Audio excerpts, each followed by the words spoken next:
10 aktorë të vdekur tragjikisht përpara se të dilnin filmat e tyre. Për fat keq, historia e kinematografisë është plot e përplot me shembuj të aktorëve të mëdhenj që vdiqën përpara se të shihnin filmat e tyre të suksesshëm. Infarkte, overdose, vrasje brutale, apo arsye që frenuan jetën e tyre.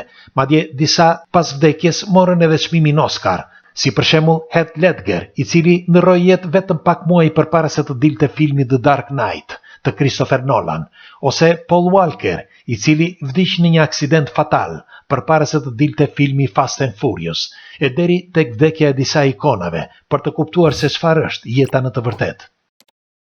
Chadwick Boseman, lindur në vitin 1976 dhe vdiq më 20 gusht të vitit 2020 në moshën 43 vjeç, shkak i një kanceri.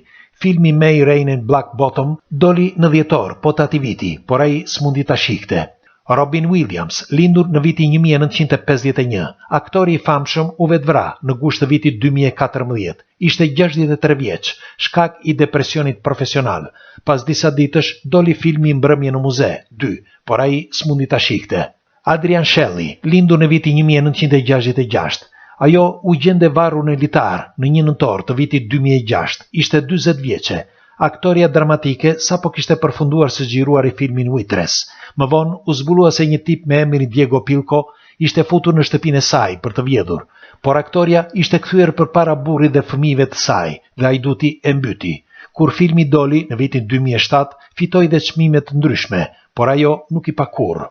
Brandon Lee, lindur në vitin 1965, në vitin 1993, teksa po xhironte filmin Corby, u qellua për vdekje nga një aktor gjatë një skene, ku askush nuk e dinte që njëri nga plumat e pistoletës ishte i vërtet.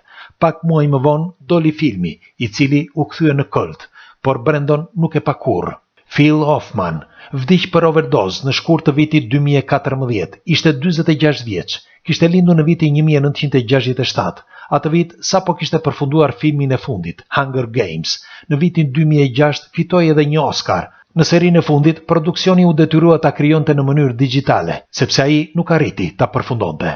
Oliver Reed kishte lindur në vitin 1938, ishte një nga aktorët më të suksesshëm britanik. Tregoi se një ditë ai, duke kthyer kokën lart nga qielli, i lut Zotit përpara shokëve që të mund të luante një film të madh, e mandej le të vdiste.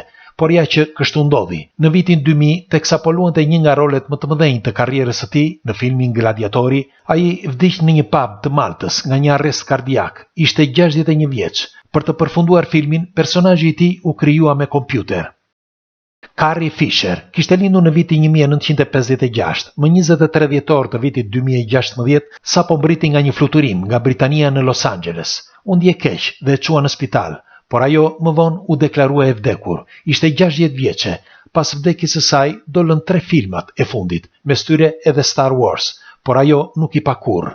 Alan Rickman, lindur në vitin 1946, me një karrierë brillante, në vitin 2016 sapo kishte përfunduar filmin Eye in the Sky. Vdiq nga një kancer fulminant në pankreas dhe nuk i pa kurrë filmat e fundit. Heath Ledger, lindur në vitin 1979.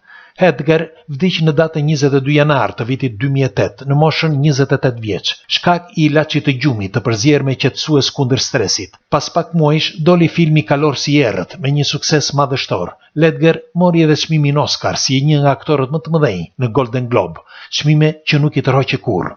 Paul Walker është një nga aktorët që flitet më shumë. Kishte lindur në vitin 1973. Vdiq në moshën 40 vjeçare nga një aksident i tmerrshëm automobilistik, më 30 nëntor të vitit 2013. Filmi i fundit, Fast and Furious 7, doli më vonë në vitin 2015 për shkak të zëvendësimit të tij me efekte speciale. Thuhet se jeta e një njeriu është sa hap dhe mbyll syt, por kur nuk shijon dhe gëzimet e mëdha, i humbet dhe vetvlera. Ju si thoni? Pres komentet tuaja dhe ndajeni.